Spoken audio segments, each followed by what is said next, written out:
Damos la bienvenida aquí en Esferas de Poder a la presidenta de la Fundación Vida Sin Violencia, la licenciada Yanira Fonder. Muchísimas gracias por el honor. Muy honrada, Federico, de la invitación a Esferas de Poder. Fíjese, doña Yanira, usted que siempre ha estado involucrada por mucho tiempo en los asuntos de prevención y de visibilización de los asuntos de violencia contra la mujer, la intrafamiliar, y la ocurrencia de hechos lamentables como son los feminicidios. Quisiéramos conversar con usted acerca de cuál es el panorama que se visibiliza actualmente en la República Dominicana y qué se tiene que hacer para contrarrestar este tipo de ocurrencia en el país. Bueno, lamentablemente este mes de noviembre, que es el mes de la familia y el mes de la eliminación a todo tipo de violencia contra las mujeres, encuentra a la República Dominicana con un incremento de un 46% de los huérfanos de feminicidios íntimos. Si partimos de que el año 2024 registrábamos 54 y a final de este mes de octubre ya tenemos 79 niños, niñas y adolescentes, hijos de estas víctimas de violencia machista, es un dato muy preocupante. También si partimos de que la Fundación Vida Sin Violencia hizo una investigación cualitativa con el equipo de investigación de Taira Vargas, la antropóloga, donde se daba a conocer que la asistencia a estos huérfanos no siempre se hace de forma sistemática, porque que vaya un psicólogo o una psicóloga a asistirle 1, 2, 3 o 4 veces no repercute en la incidencia de que muchos de estos niños a veces son testigos presenciales de esta tragedia y en otros casos, por ser un número tan mayor de hermanitos, son separados de la familia porque no tienen la condición económica para sustentar su desarrollo. Entonces, es lamentable esta situación. Tenemos al día de hoy, de este principio de noviembre, 51 feminicidios.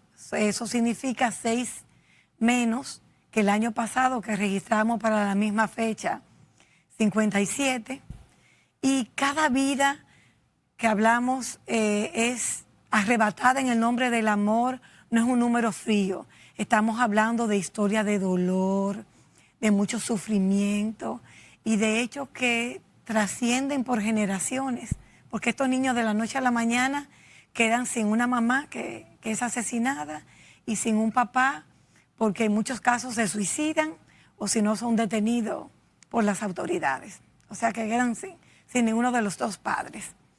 Puedo dar el triste ejemplo de una señora que se llama Lisette Tejeda, si mal no recuerdo, asesinada en San Cristóbal con 31 años y mamá de 6 niños. Entre ellos, uno de 5 años que vio la tragedia, que tuvo a su mamá ensangrentada en sus manitos, y otro que era autista y cuya madre era la única que lo entendía en sus momentos de crisis, y este niño tuvo que ser prácticamente adoptado por una hermana de la mamá, que es enfermera y cuenta con la asistencia del CONANI actualmente. Pero es para que tenga una idea de lo que humanamente significan estas tragedias.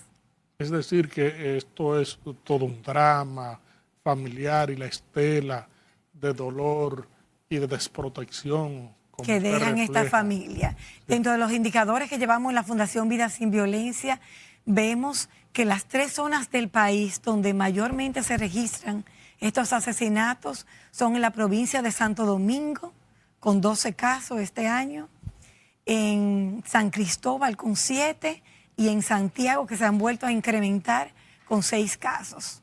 El año pasado Santiago había disminuido, ha vuelto a tener un aumento en estos casos. También algo que nos llama la atención dentro de esos indicadores es que tenemos 18 casos que se ejecutaron con armas de fuego y otros 18 que fueron con armas blancas, aparte de otros que se hacen en otras circunstancias.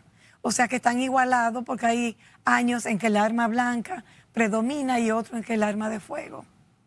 Frente a esta situación tétrica, estos panoramas tan horrorosos, ¿qué se necesita para tratar de llevar una cultura de conciencia para que estos hechos por lo menos se mitiguen? Bien, tenemos primero que actualizar el marco jurídico. Tenemos una ley 2497 que ya data de 28 años y es una deuda de los legisladores que tienen hace más de 10 años un anteproyecto de ley integral de atención, prevención, sanción, erradicación y reparación a las víctimas de violencia, que por medio del cual habría protocolos interinstitucionales de todos los ministerios que tienen que ver con esta problemática, que está el de salud, está el Ministerio de la Mujer, está la Policía Nacional, el Ministerio Público,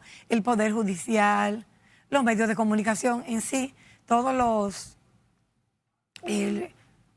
la red que tiene que ver con esta problemática que es una violación a los derechos humanos. Ahora bien, entendemos que siempre va a ser la educación la herramienta esencial para transformar esas actitudes, esos comportamientos que continúan justificando la violencia al día de hoy. Consideramos que desde primera infancia a los niños hay que hacerle entender que el respeto es básico entre las relaciones, que tienen iguales derechos hembras y varones, que los conflictos son parte del diario vivir y que a través del diálogo pueden solucionarlos sin llegar a la agresión. Entender que la agresividad, sobre todo en los casos de los varones, que la agresividad no es fortaleza, se podría decir que hasta una debilidad, porque no hay control de emociones. Ahora bien, Federico, si partimos, como dice UNICEF, de que las familias dominicanas, un 64% de los infantes siguen recibiendo una educación de disciplina bajo malos tratos, vamos a seguir normalizándolo desde el hogar y desde primera infancia, la violencia. Entonces, esa cultura hay que cambiarla educando para la paz, educando en el respeto, en valores, en igualdad de derechos.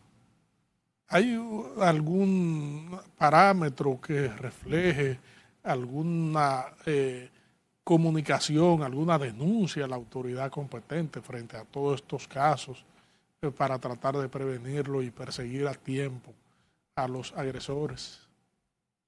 Es decir, se han denunciado los casos originados al Ministerio Público, a la policía. Bueno, desde el Ministerio Público se dice que un 80% de los casos no se denuncian. Y es muy lamentable y entendemos desde la Fundación que a las autoridades es que le compete indagar cuál es la situación, por qué no se están denunciando, que pueden ser diversas. Puede ser el miedo que aterra a esta víctima de violencia, de recibir mayor agresión en caso de denunciar. Puede ser la dependencia económica, que hay muchos casos que aún denuncian, vuelven a las autoridades para pedirle que lo dejen sin detenerlo, porque ¿quién le va a ayudar a sustentar el desarrollo de sus hijos e hijas? Puede ser que no tengan la confianza en ciertas autoridades, porque se han registrado casos lamentables en que aún poniendo la denuncia, esta mujer pasa a ser parte de la cifra de los feminicidios, porque este agresor viola esa orden de protección. Entonces se necesita un compromiso real, efectivo y consistente de parte de todas las instituciones que tienen que ver con esta problemática. Se necesita que jueces muy especializados en la materia para tener esa sensibilidad ante estos hechos, porque cuando una mujer denuncia tiene que tener mucho valor para hacerlo. porque es que vive con un estrés postraumático que la mantiene con ansiedad, con miedo, aislada de familiares y amistades. Entonces, una serie de condiciones psicológicas que la mantienen como en un túnel sin salida. ¿Cuáles son los efectos que surten las órdenes de protección y las de alejamiento para evitar que las cosas lleguen a lo peor? Bueno, eso le corresponde a las autoridades competentes a hacer efectivas esas órdenes de protección para que la mujer que denuncie no llegue a ser parte de esta tragedia. Tenemos casos, la Fundación Vida Sin Violencia maneja alguna cifra de casos que se han dado de mujeres con orden de protección y de alejamiento que aún así se materializa. No lo tenemos en específico, pero sí conocemos de casos que los mismos medios de comunicación publican cuando tienen, ya han asistido a buscar ese refugio en las autoridades y que lamentablemente pasan a hacer tragedia. Vimos recientemente un caso de un miembro de las instituciones castrenses que asesinó a su esposa y había asesinado a su primera esposa anteriormente.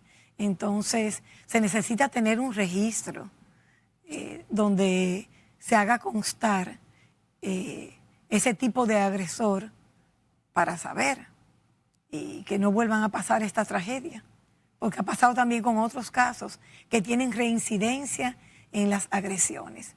Porque hay que entender que estos feminicidios, que es una violación a los derechos humanos, no son casos aislados y no se hacen de la noche a la mañana. Vienen de todo, a veces de años, de esa cultura machista donde quiere figurar el amor como control y posesión de esa pareja. Cuando el amor sano, bien sabemos que no duele, no hiere, no intimida, no aísla, sino que busca aceptar, valorar, busca incentivar, estimular y que la pareja se desarrolle como un equipo, digo yo, con complicidad y cada uno con su desarrollo personal, pero que juntos formen un equipo, dando ejemplo a los hijos e hijas que parten más de lo que ven que de lo que escuchan. Regresamos en breve con esta interesantísima comparecencia con la presidenta de la Fundación Vida Sin Violencia, la licenciada Yanira Fonder. Contamos con una ministra comprometida en el tema. Han creado una escuela de igualdad que están capacitando en transversalización de género, que es muy importante. Yo creo que se necesita más trabajar en campañas dirigidas a la población masculina. Ellos empezaron a capacitar sobre masculinidad positiva o masculinidad en igualdad, que ellos le llaman. Y eso...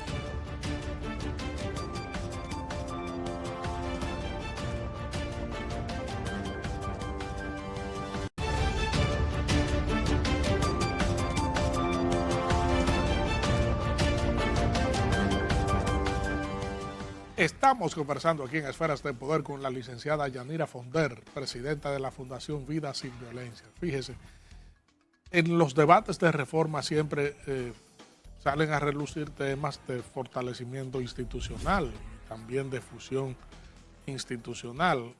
Una de las discusiones tiene que ver con el Ministerio de la Mujer para transformarlo en un Ministerio de Familia. Quisiéramos saber ¿cómo ve esta iniciativa la Fundación Vida Sin Violencia? Bueno, nosotros no somos partidarias de esa fusión.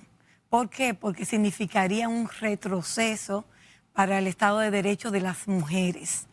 Y qué muestra más palpable es la cantidad de mujeres asesinadas cada año. Sería un retroceso para los acuerdos internacionales que como país hemos suscrito a favor de la eliminación de la violencia hacia las mujeres. Y esta es una problemática que requiere de un enfoque especializado, no generalizado, como conllevaría un ministerio de la familia.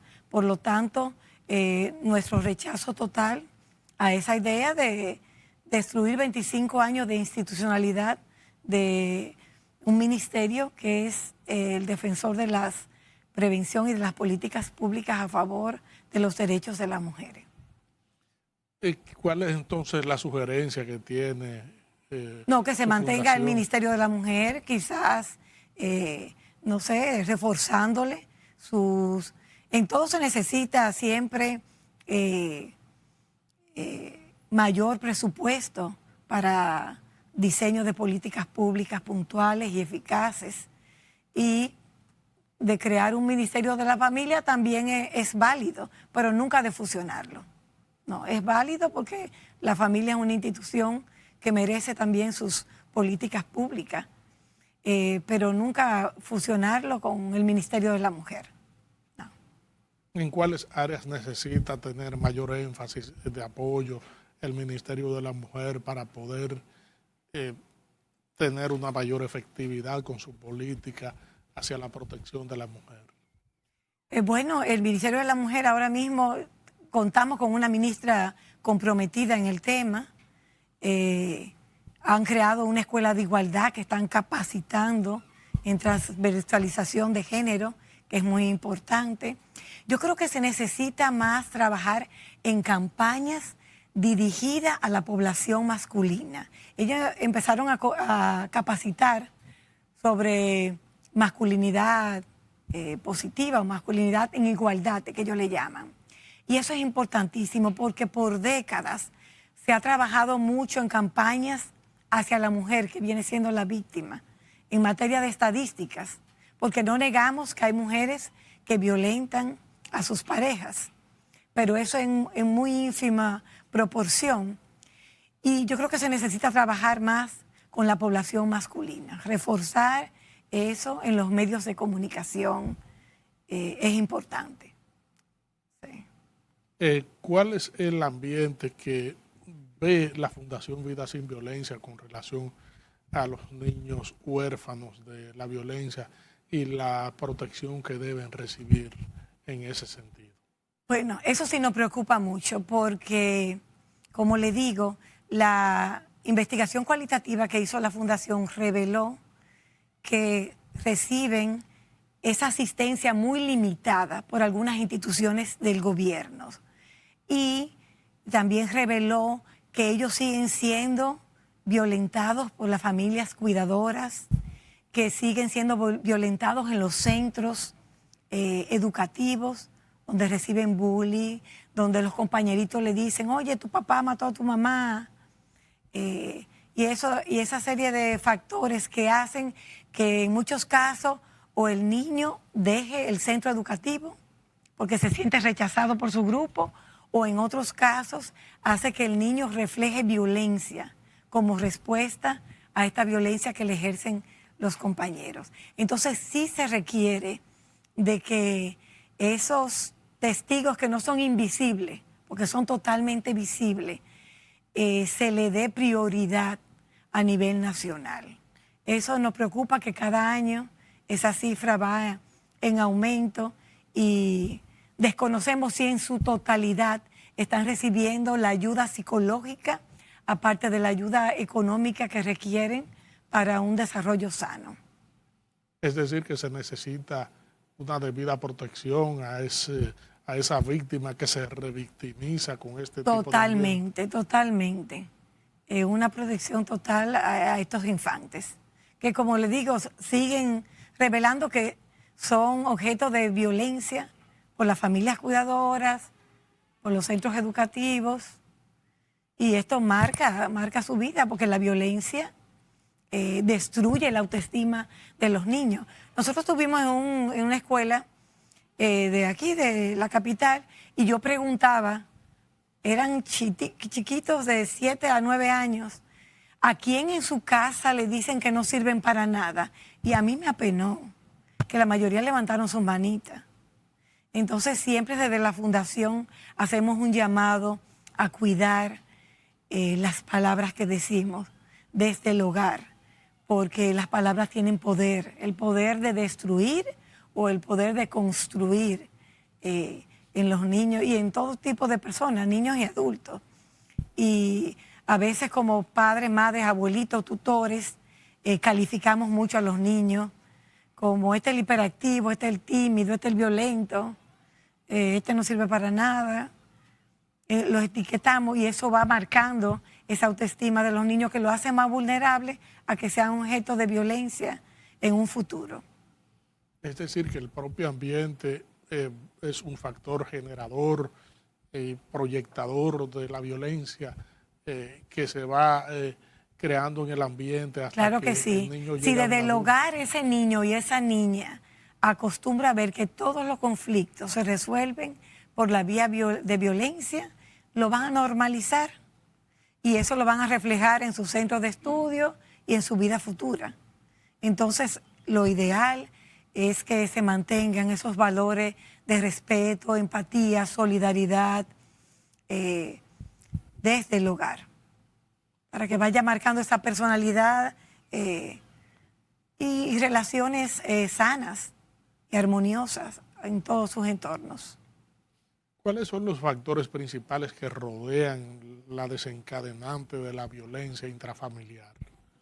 Bueno, eso viene desde una cultura machista, patriarcal, que lamentablemente seguimos educando a muchos varones que son superiores a las niñas. Hablamos de cuando a un niño llega dado del colegio, ¿qué hace el papá común? No te dejes dar, tú eres un hombre. Entonces vamos educándolo para que ellos no manifiesten su sensibilidad. Los niños no pueden llorar, porque eso es una muestra de debilidad, cuando llorar es una parte de los sentimientos del ser humano. Y tienen todo el derecho de hacerlo, de reflejar sus sentimientos y de decirle, oye, ¿cuál es la solución? Busca un superior, a una profesora o al departamento de psicología. Pero agredir ante otra agresión, violencia genera más violencia. Lo que tenemos es que procurar siempre educar para la paz, educar en ese respeto que debe prevalecer en todo tipo de relaciones. Esa posesión que surge del yo en ciertos estratos familiares. En cierto no, en casi todos los estratos. Exacto. Sí. ¿Cómo contrarrestar este tipo de ambiente? Con la educación, sensibilizando, concienciando que ambos, tanto el hombre como la mujer, tienen derecho a una vida libre de todo tipo de violencia. Que el respeto debe prevalecer siempre, porque cada ser humano tiene un valor. Y si bien todos tenemos fortalezas y debilidades, no es justo que se nos violenten los derechos que tenemos a las mujeres, porque es una cultura que esa pareja es propiedad, o el hombre, algunos hombres, porque no podemos juzgar a todos, alguna parte de la población considera que esa pareja le pertenece. ¿Y qué pasa? Que en la mayoría de los casos, el tiempo más vulnerable de esa mujer es cuando ya decide dejar esa relación, que es dañina para ella, porque no le está dando paz, porque no está reconociendo sus derechos, porque la está violentando física o psicológica o económicamente. Entonces, vemos casos que hasta un año después de esa separación, cuando ese agresor se entera de que ella ya tiene otra pareja, ahí viene y surge lo del feminicidio. Lamentablemente tenemos, la mayor parte de los feminicidios se dan en los hogares, que es el lugar que debería ser de mayor protección para la mujer, y es el lugar donde más se registran. Muchos de ellos violentando el seguro del hogar, las ventanas, bueno, mujeres que están hasta durmiendo con sus hijos y terminan siendo asesinadas por este hombre que las dejó hace ya tal vez hace un tiempo. ¿Cómo usted ve marchan los mecanismos de persecución y sanción para este tipo de hechos? Es decir, tanto para los hechos que no han desencadenado en desgracias como los que se proyectan y se previenen por la persecución a tiempo. Sí, bueno, lo que sí decimos que es todo caso de violencia de género debería ser agilizado por las autoridades judiciales. ¿Por qué? Porque estas mujeres a veces no tienen ni siquiera para el pasaje para ir a las audiencias. Entonces sí tenemos informaciones de que muchos casos reciben muchos reenvíos la audiencia, entonces se dilata y en ocasiones esta mujer hasta decide ya dejar el caso. Pero tenemos entendido que el Ministerio Público tiene la obligatoriedad, una vez denunciado, de continuar, aunque la mujer decida rechazar la acusación. Pero sí debe tener, por ejemplo, jueces sensibles que agilicen los casos y que en lugar de proteger al agresor o de revictimizar a esta víctima, tengan mayor conciencia a la toma de decisiones. Lamentamos que el tiempo haya terminado en una conversación tan orientadora y fructífera como esta, y sobre todo ese desarrollo, esa sensibilidad hacia temas como este, en el cual usted tiene mucho tiempo trabajando en los mecanismos de prevención y concienciación de la ciudadanía. Esferas de Poder siempre será un canal abierto. Muchísimas gracias por la oportunidad brindada. Gracias a ustedes, amigos televidentes, por habernos acompañado en esta interesantísima comparecencia con la presidenta de la Fundación Vida Sin Violencia, la licenciada Yanira Fonder. Proseguimos con nuestro contenido.